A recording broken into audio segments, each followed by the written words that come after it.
quickly start. I made this visual aid. I'll start quickly. I will email. We donated some laptops. It was a joint effort between Adliya, Salmaniya, and Rotary Club. It's me. Sorry. Hi. Oh, anyway, I muted you. So we collected some laptops. We distributed some of the charities. Also, we're doing this survey. We want to see if we should continue our virtual meetings in Ramadan. So I distributed a survey to all our members. Please, when you have time, just fill in the survey. It looks like this. And so far, I have 92% said yes to continue the surveys, to continue the meetings in Ramadan. So here's the biography of our speaker.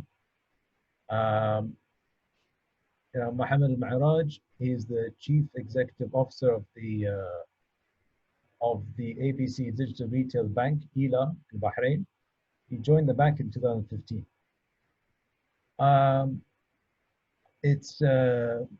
I think to not waste any more time, we'll have the speaker start. Let me stop the share. Mohamed, are you online? Yes. Okay, your voice is a bit low. Can you guys hear me now? Yeah, I can. Your voice is a bit low, but can you, Let me try to move up a little bit next to the mic. Can you guys hear me now? Yes, you're much clearer now. Yeah. Okay, perfect. So good afternoon, everyone. Thank you guys for all having me here today. It's a pleasure to be around such a great group of people. First, let me start off by saying I hope everyone's staying safe. Wishing everyone during these times all the best, and inshallah, once this is all over, I'll be honored to meet you all in person, inshallah. For today, what I was talking to Faisal about, what I may discuss is my background is in technology mainly, and mainly advising companies on digital transformation, which means basically I've spent my entire career, 13 years, basically advising businesses and board of directors on how to adopt technologies within their businesses. So what I wanted to elaborate a little bit about is first, kind of what we're doing right now here in Bahrain at ABC and ELA within the digital space. And then what I'm going to talk about a little bit is how we've seen consumer behavior across different verticals. And I see, based on the names that we have here today in the meeting, several industries being represented. So I'm going to talk about how we've seen consumer purchase behaviors change within several verticals.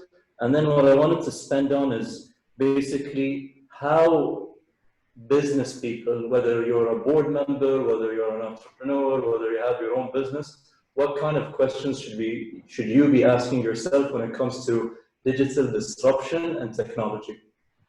So if you'd allow me, I just want to share my screen.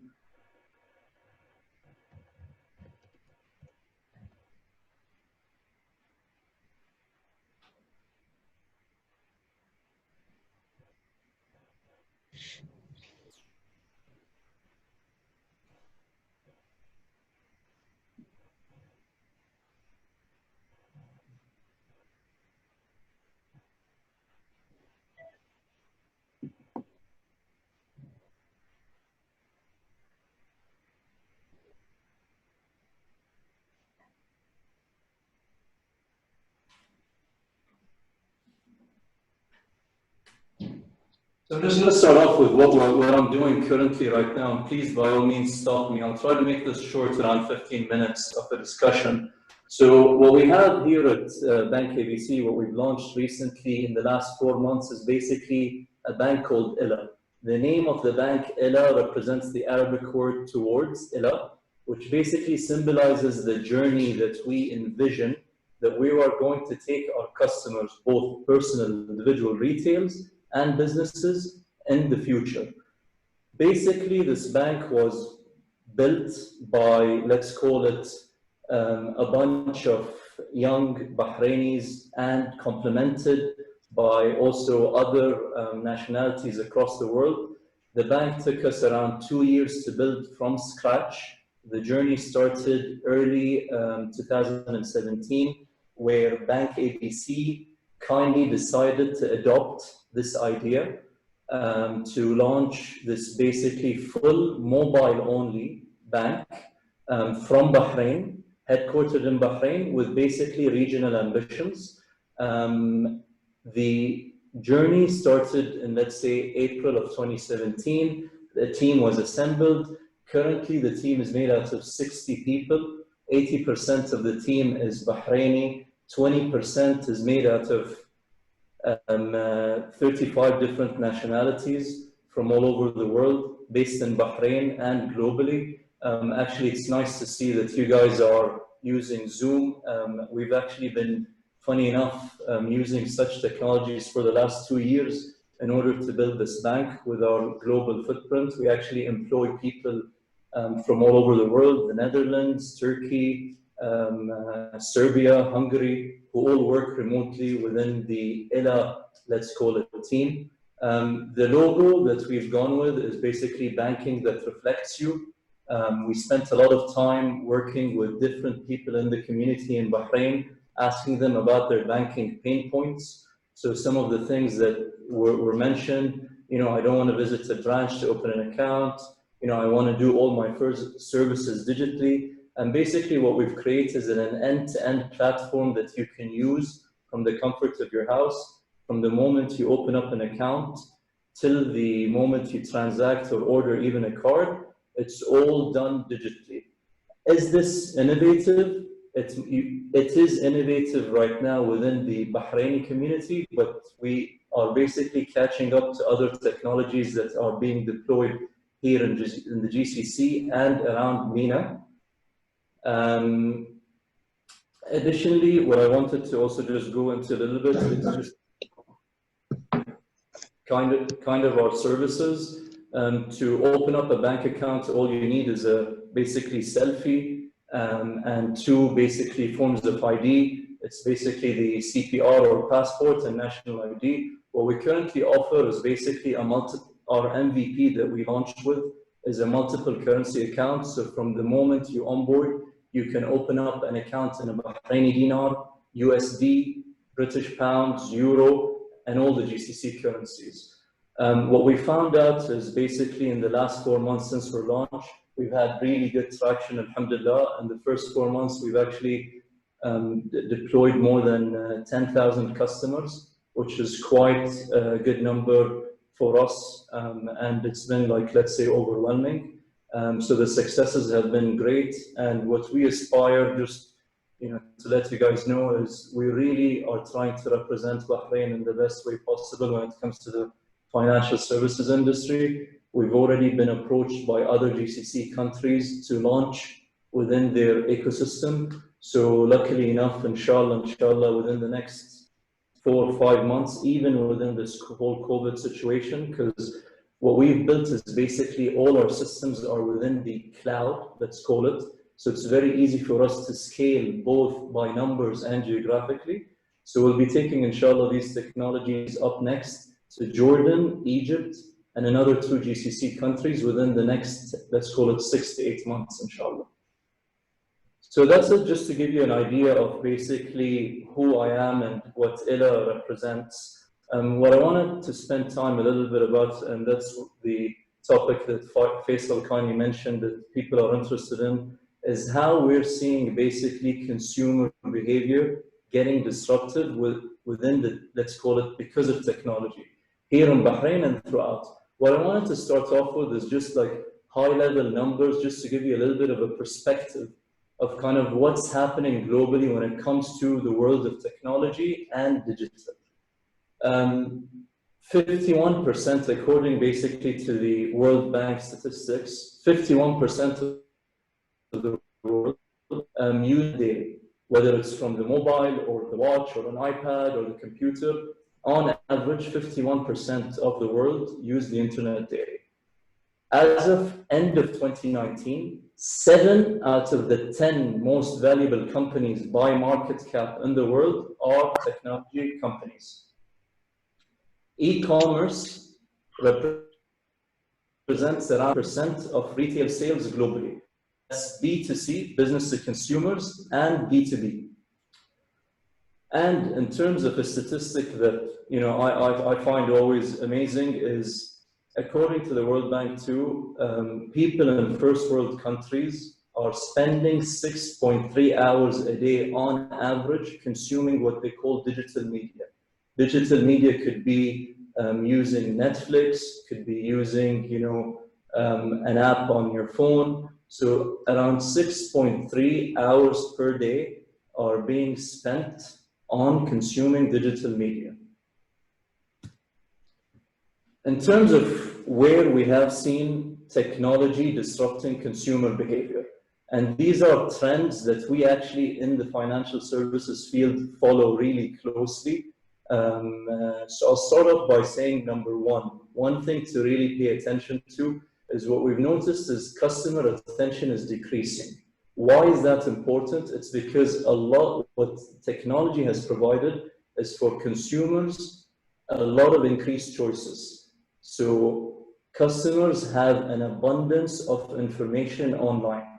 So why is that important? What we suggest and advise our, let's call it, creating a strong brand loyalty to ensure consistent engagement online is very, very, very important. Number two, consumers expect personalization. And what that means is, imagine, let's call it just a random guy, Mohamed Ahmed in Bahrain, sitting in his house in Bidayah.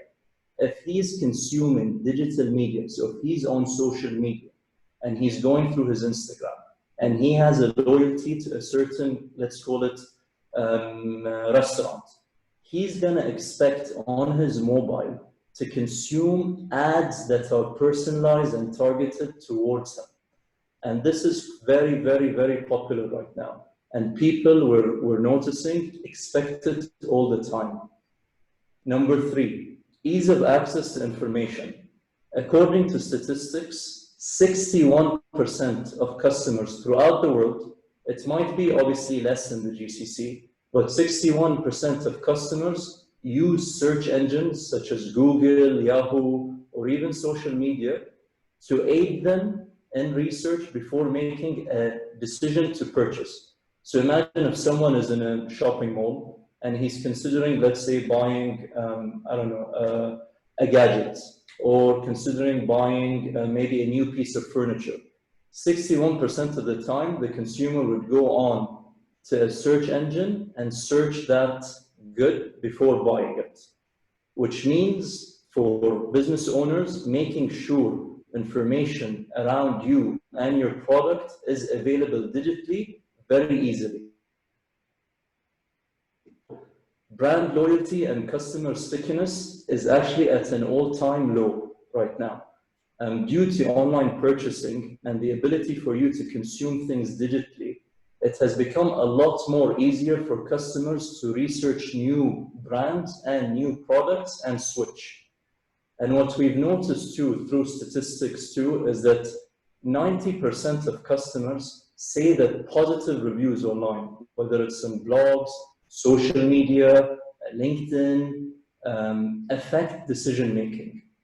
So that's important for business owners to ensure that they are continuously monitoring, let's call it the digital realm, to ensure that the reviews and customer, let's say, feedback are being addressed.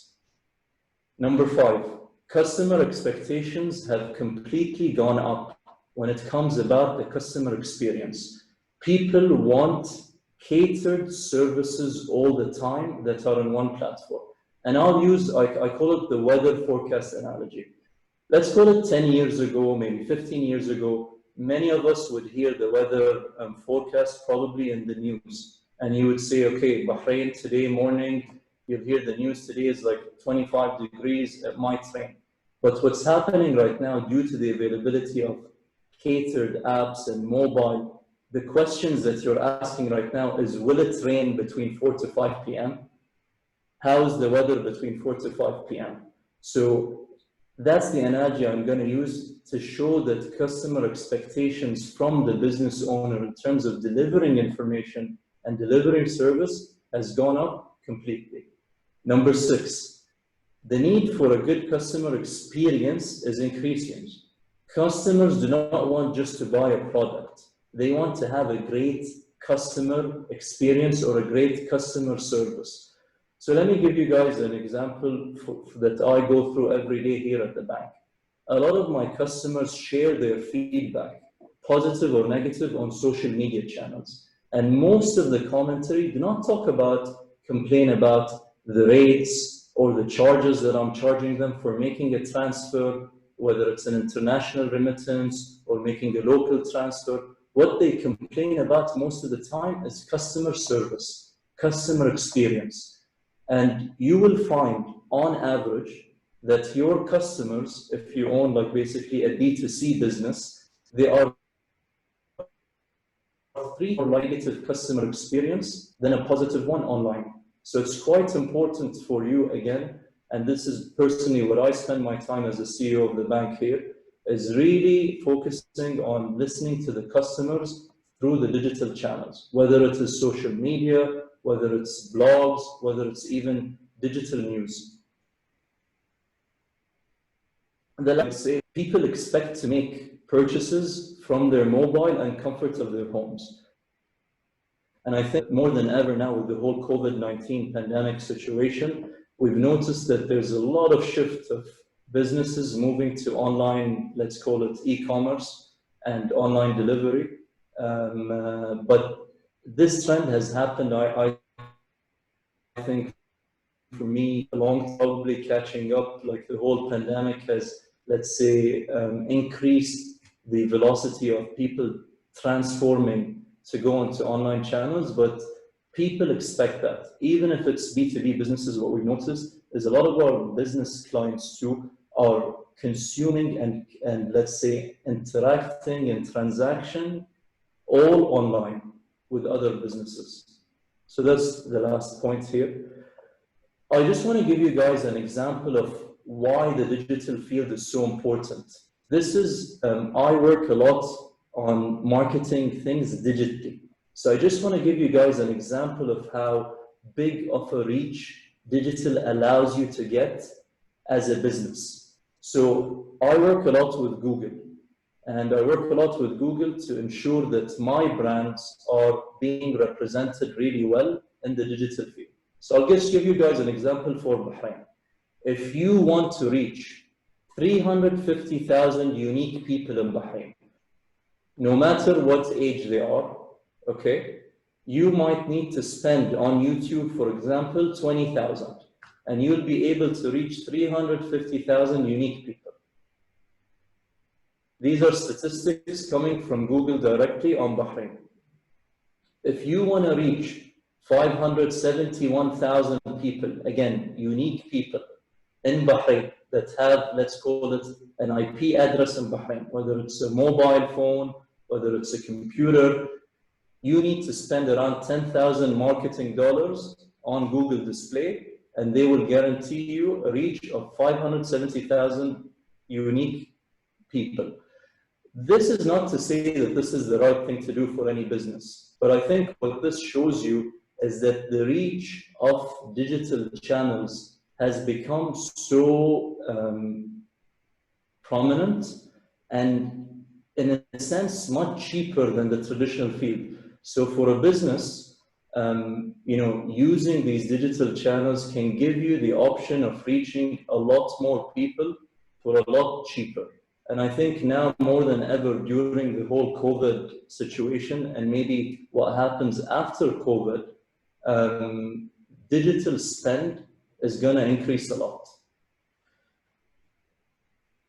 Now I want to go to basically the questions that people should be asking. If you're a board member, if you own a business, if you want to invest in a business, what kind of questions you may want to ask when it comes to technology and digital strategy. For me, having a digital strategy in your pillars is quite important. And you'll see that globally, a lot of C-level executives and board members and companies globally talk about digital, talk about technology. talk about how technology is disrupting their businesses, how it's helping them, how it's negatively affecting them, how it's changing the way their consumers are behaving. So I just want to share like some high-level statistics. So 50% of C-level executives around the world see digital transformation as a top priority for the next 2 years. And let me just say that these numbers that I'm sharing with you guys all come from a report that's end of 2019. So it doesn't include what's happening right now from the COVID situation. 63% of executives fear losing customers if the company does not rapidly embrace digital. 50% of annual company revenue across the world comes from products and services that were launched in the last 3 years that are digital. And then 52% of C-level executives and board members across the world say that digital technology will transform their business. Another few just statistics for you. Digital spend in terms of, let's call it, whether you want to call it marketing spend, CapEx spend, operational spend, globally has increased 18% from 2018 to 2019. And that's the chart I have where it says annual increase in spend in IT and digital. IT is 2%, digital is 18%. You might say, Mohammed, what's the difference between IT and digital? IT is basically what we all know about, which is the basic IT that we have probably in our businesses. It's coming up with the team that maintains your emails, your Wi-Fi, your internet. That's what IT represents. But what digital represents is really digital in terms of your products. Are you moving online?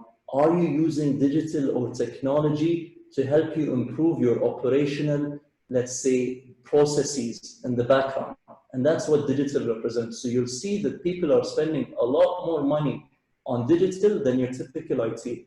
It's estimated that by 2022, $2 trillion will be spent around the world on specifically digital transformation throughout companies.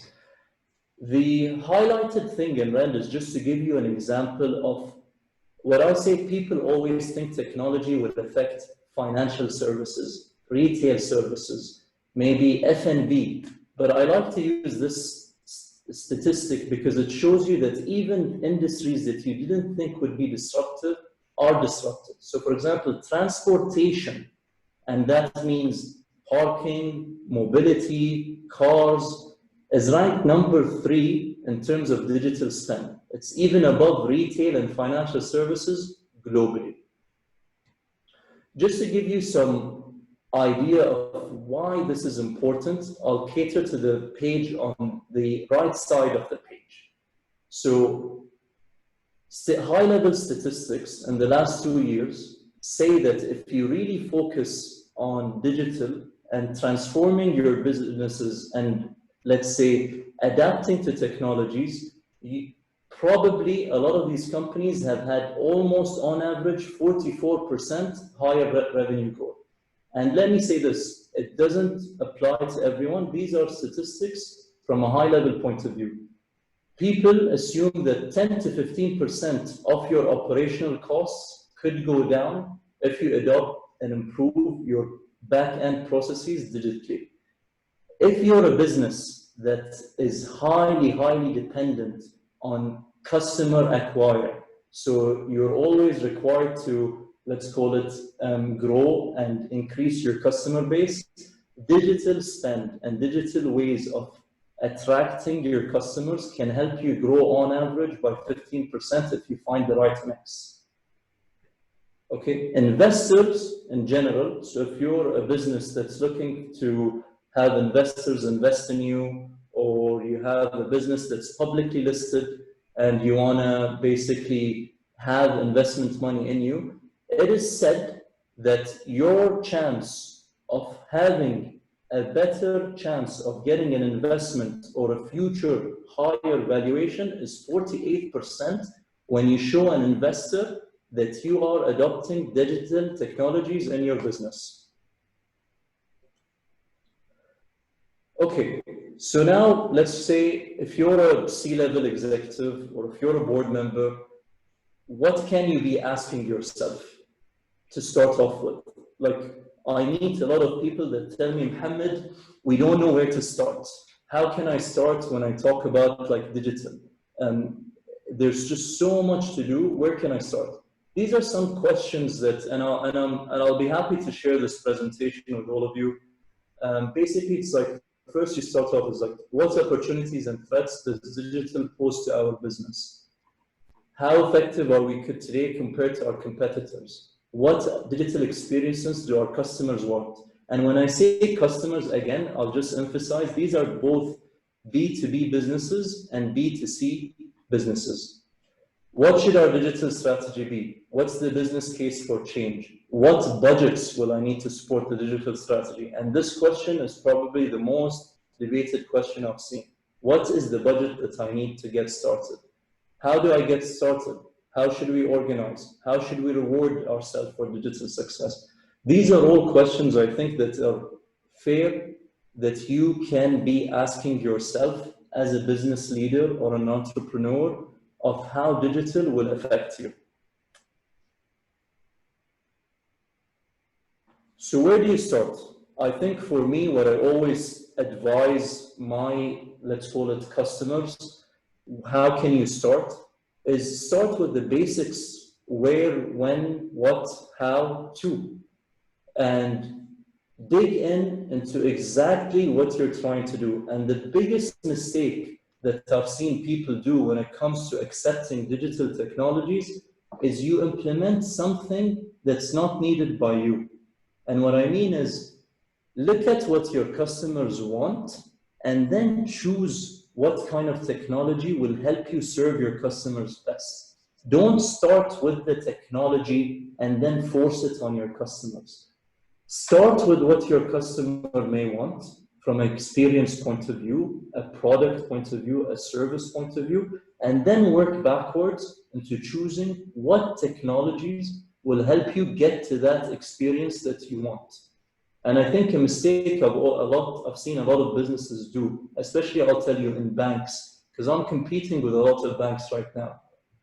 What they do is they straight away say, okay, bank X is using that technology. Let me go bring in the same technology and implement it on my bank to cater to my customers. And I'll tell you, 60% of the time that fails, because not every single vendor or every single technology will be applicable business by business. Because the one thing that I'll tell you, the technology, when transformation, the biggest blocker, in my opinion, and before being the CEO of Bank Ella, I actually worked as an advisor on digital transformation in New York with various companies in agriculture and telecom and retail. And what I found was the biggest blocker to transforming your business digitally is actually the culture and the people. So no matter how good of a technology, if you didn't have the right mindset within your employees, it won't work. And I always say to board members that I advise on what you should do first. I said the technology transformation first, right from the top. And then you need to assemble a management team that will support you in implementing it. And third, you need to create a culture that will support transformation and will also incentivize your employees to change. Because we all know that some of the most difficult things to do in a business is change your employees' behavior. And that's the biggest blocker from what I've seen to digital transformation. You can buy the best technologies out there and put them in your business. But if you don't have, let's say, the right culture and the right support from the most senior level of the organization, these technologies will fail.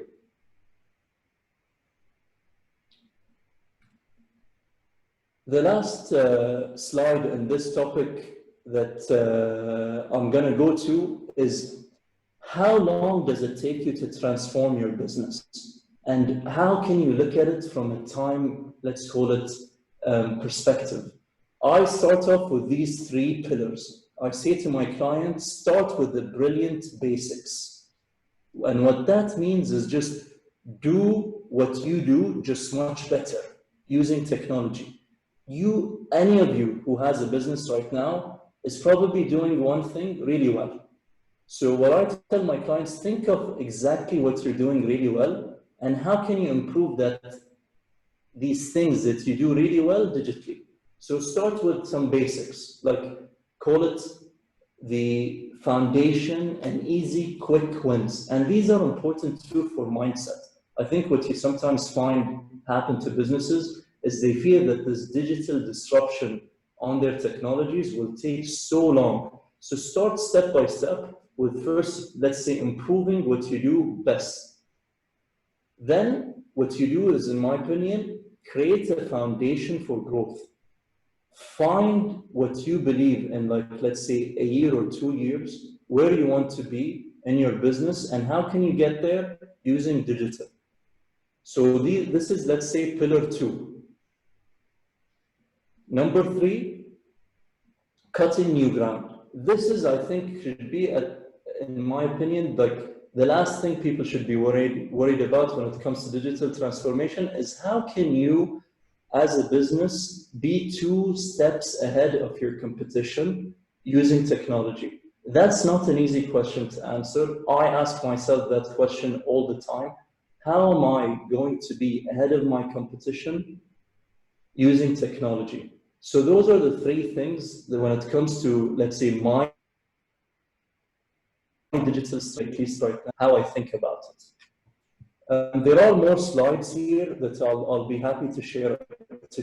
The last point that I wanted to discuss to open it up for questions is obviously some of the biggest questions that are being asked right now is how this whole COVID-19 situation might affect, let's call it, both technology and different industries. Again, this is, I'd say, just for us to create a discussion is based on what I've personally seen and read and research. I'd say the short-term, like, potential winners in terms of companies that are doing well, obviously, are the medical supply and services, food processing and retail, personal and healthcare, ICT, technology is becoming more and more important right now. E-commerce, for those of you that have businesses that can go digital, that's one. Agriculture, we're seeing huge movements in the stock market when it comes to food supply companies. As you guys know, the food chain, luckily in Bahrain right now, it's not disrupted, but in other countries it is. Potential losers that we see early on this year are automotive space, aviation and maritime, tourism and leisure, education, in the sense that a lot of colleges around the world have shut down and gone online. Financial services are obviously taking a hit. Currently, manufacturing businesses, because manufacturing lines are disrupted. Again, I just say this is just high-level indications early on based on what we've seen in the stock market globally, not Bahrain. The last thing I'd say is there are certain digital behaviors that have been, let's call it, amplified during the COVID-19 situation. To me, I'd say these are things that we've seen over the last 2 to 3 years, but I think finally they are, let's say, affecting the average guy on the street, the average Ahmed or Mohammed or Fatma or Peter on the street. So number 1, working from home. I'm sure many of you guys on the call have had the pleasure on the understanding of working from home, but what we've seen is this is a new concept for many people. Just to give you guys an example, at least in my business, 95% of my team is working from home, and this has actually been the case, like I said at the beginning of the call, for me. It's something very normal because, again, all our systems are on the Amazon cloud, so people log into it remotely. Obviously, we have all the necessary cybersecurity and information security measures to do that. Teleconferencing, I mean, look at us right now, we're having a Zoom meeting, which is, again, not typical. I think recently this has increased in terms of behavior. I'm guessing a lot of us on the call right now will maybe, once the pandemic is over, will decrease our movement when it comes to meetings and even travel for meetings. Virtual events, I think, are going to increase a lot. I mean, I'm sure some of you have seen it. For example, musical concerts are happening right now online. Friends hang out online. So I think it's going to definitely have an impact on technology. And during this COVID situation has really showed us that some social behaviors of interactions, change, social habits will change, in my opinion. And digital payments, we've seen a tremendous increase in it. I'll tell you, since the beginning of March, at least the use of the Ila Bank platform has increased 3.8 times. And mainly it has increased in, I'm sure some of you will know these terms, Fawri plus Fawatir. So people are using these technologies a lot more. Online education, we've seen a huge boost in online education. Even for me at Ila Bank, I'm seeing my card, the Ila card, being used a lot by students, and let's call them online education websites. Number 7, telemedicine is going to be a big thing. And I think now more than ever, people will probably believe in it more. It's not a new technology per se. It's been going on for a while. But I think since the whole COVID situation globally, people have been forced to probably interact with their physicians for, let's call it, the normal stuff, consultations over video conference. Online shopping, obviously not a new trend, but it is huge and it has increased a lot. And then digital entertainment, obviously, I'm sure many of us here have consumed many movies and shows online in the recent month due to the whole lockdown. This is it for me in terms of presentation. I'd now open it up to questions. Okay, thank you for the talk. Can you just remove your slides? Yeah, I'll put it to everyone. A couple of people were asking some questions from the chat. So in order to make it more organized today, I'll be reading from the chat. So if everyone can send your questions on the chat. Also, I forgot to mention that we had a guest from Jordan, District Governor Shawkat Tadros. I forgot to mention his name earlier. He had to leave early for some engagement. Okay, so Yusuf Fakhro asked the first question. Is about eKYC. How do they authenticate customers in Ila? Sure. So, Yusuf, thanks for the question. There are two things to note here. Bahrain, from the central bank and the IGA, Information Government Authority, are working on a national eKYC platform. That hasn't gone live. Every business that has a Sigillat, Sigillat account will be able to access. If you have an employee that you want to do, for example, a KYC on, put in his CPR number, and you're going to get all the information that you need. Me at Ila, I have integrated into that eKYC portal. So what happens basically, Yusuf, is you onboard, you take a selfie, a liveliness check, because I need to know that you're alive first when you're onboarding. Then I take your information, I basically to ensure that it's you that was onboarding, to avoid fraud, and that's how it works. So it's basically all digital. There is no, let me show you, there is no manual intervention in the process. And it takes on average, Yusuf, 5 minutes to do a KYC and open up an account for you.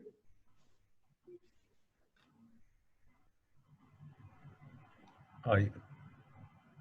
All right, so another question we have from Farid Beder. He asks, how can manufacturing be disrupted? Products has to be produced. So the wording there is a bit confusing. How can manufacturing be disrupted? Okay, I think that's his question. How can manufacturing be disrupted? Sure. I think for me, at least, I'll give you an example of a manufacturing experience I had in the past. I used to work, like I said, previously in the US, and one of my clients was actually Clorox. So what we advised them when it came to basically adopting technology is improving their purchasing and supply chain. So what they used is very manual work, like let's call it 10 years ago, when it came to basically ensuring that their working capital was at the right level. So what they used to see was really high level in terms of current assets and their working capital. So what technology gave them is basically an improvement in their purchasing capability and supply chain when it came to the manufacturing process. So what that led to is a lot less, let's call it expired raw material, and it helped basically cut costs for them. So where technology helped them is improving their supply chain purchasing process. So that's an example of, let's call it the manufacturing process. Oh, sorry. All right, we have a question. It's 1:15, and I have 6 more questions. So the question, so shall we continue or shall we stop the meeting now? Seema, do you want to say something? Well, no, sure I'm meeting. We can't hear you, Seema. Wait, I think that's my fault. Seema, what do you think? Shall we continue with the questions or shall we conclude the meeting? Because we have 5 questions left. I think there's something wrong with your microphone. Anyway, so Please I'll continue. take that. I saw 1 thumbs up, so I'll take a couple more questions. Yeah. The next question is from Adnan. If I can just find this question, I saw it here earlier. Oh, here it is. How does ELA Bank measure its success? What are their KPIs? Sure. So thanks. KPI is you have different KPIs when it comes to different parts in your journey. Right now, I'm 4 months old. I only launched in November, so the KPIs that I've set for myself and my team are mainly 3, to be honest with you, to make it easy for us. First, number of customers this year that we want to get in terms of Bahrain. 2, the funding ratios for every customer account. So on average, I'm looking to say that I want my customers to have a 70% active and funding ratio. And number 3 is what they call net promoter score. So we've created several customer satisfaction criteria that we usually send to our customers that have been with us for after 4 months or 3 months. So actually, we've just started deploying these questionnaires online to understand better their customer experience.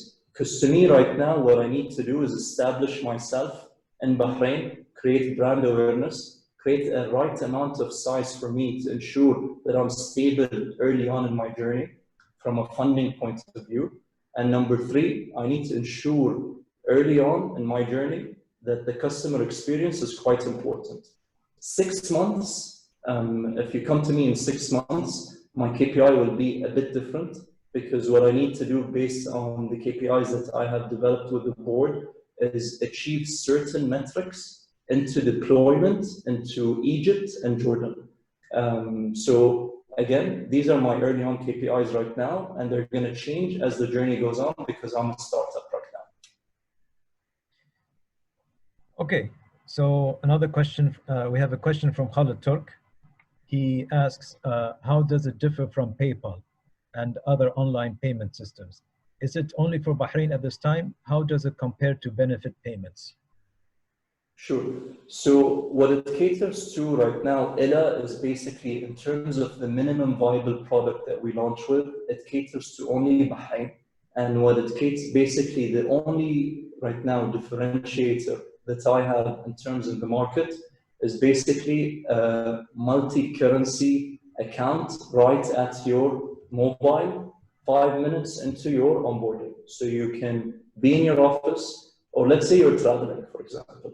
You're in the airport and you, for some reason, don't want to exchange your currency into pounds and euros, etc.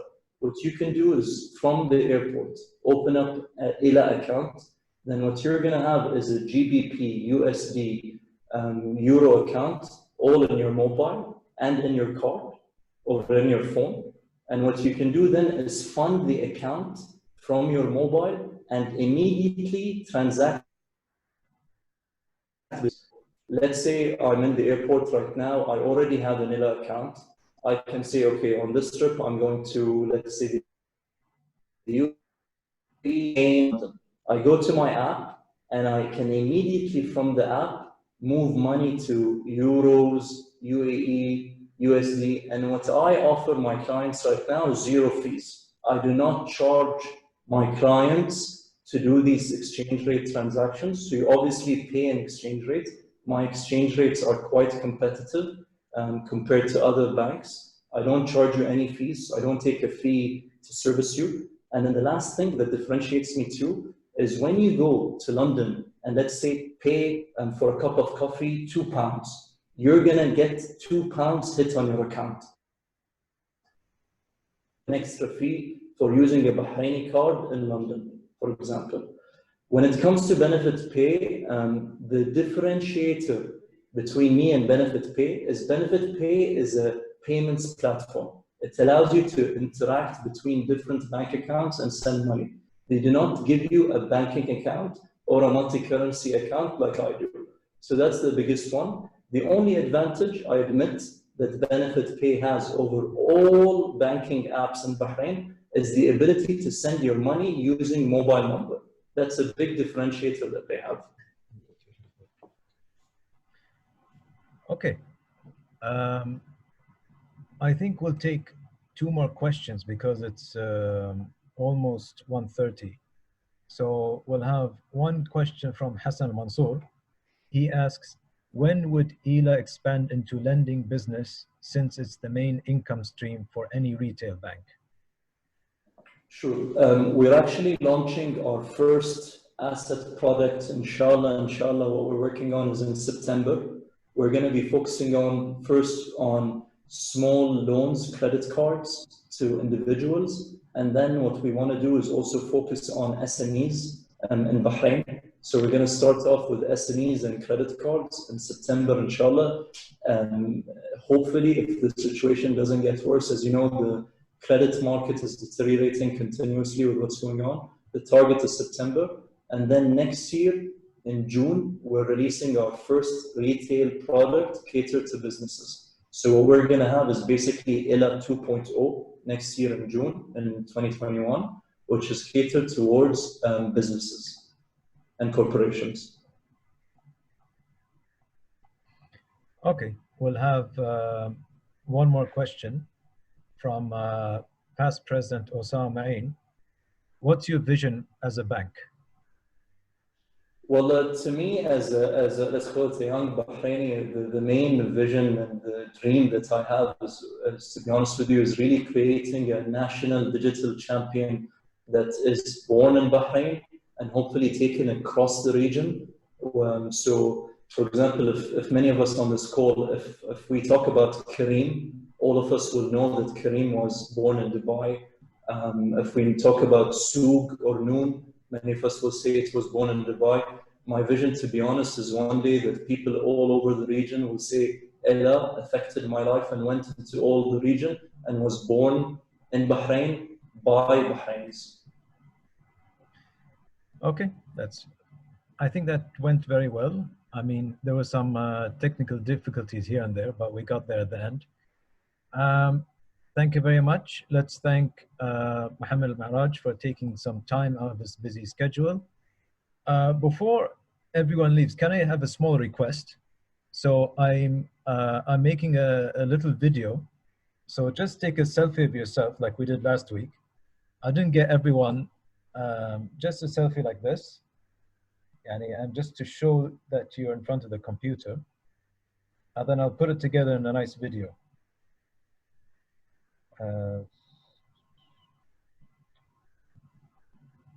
And just send it to me by WhatsApp. So just take a second. Like that. And then it shows the screen. Done. Now, okay, so I think that's done. I will unmute everyone 1 second, because there's another thing that I would like to do. Is everyone still online? It's frozen. There's a campaign going on by Bahrain this week. It's called, basically they want members from different parts of society to, make a 1-minute message. So what I want to do today is that all of us together at the same time say, we are safe in Bahrain. So you have to unmute everyone. Yeah, I'll mute them in a minute. Yes, okay. It seems people are still taking selfies, so I'm going to wait till that finishes. So 1, 2, 3. Oh no, wrong one. What do we say again? Yeah, I unmuted everyone. So together or by one by? No, we'll do it all at the same time. What do we say again? Sorry. We are safe in Bahrain. Yeah. So what we'll do like I'll say 1, 2, 3. Wait, let me double check if it's the right phrase. Everyone. Yeah, let me double check if it's the right phrase. You are safe. You are in safe hands. I'll write it down the bottom of the chat. You are in safe hands. You are in safe hands. Yeah, it's easy enough. You are in safe hands. You are in safe hands. Okay, so the dot's on mute for some reason. I'm sure I unmuted everyone. Okay, everyone's unmuted. All right. You are in safe hands. Okay.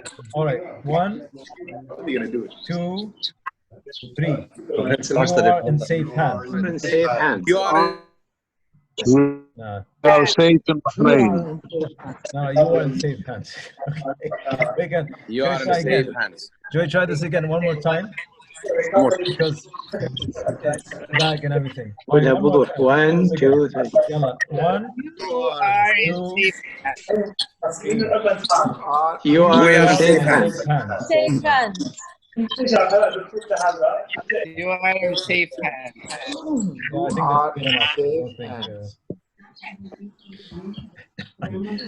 I think that's good enough. I think the lag is just going to make it impossible. Yeah.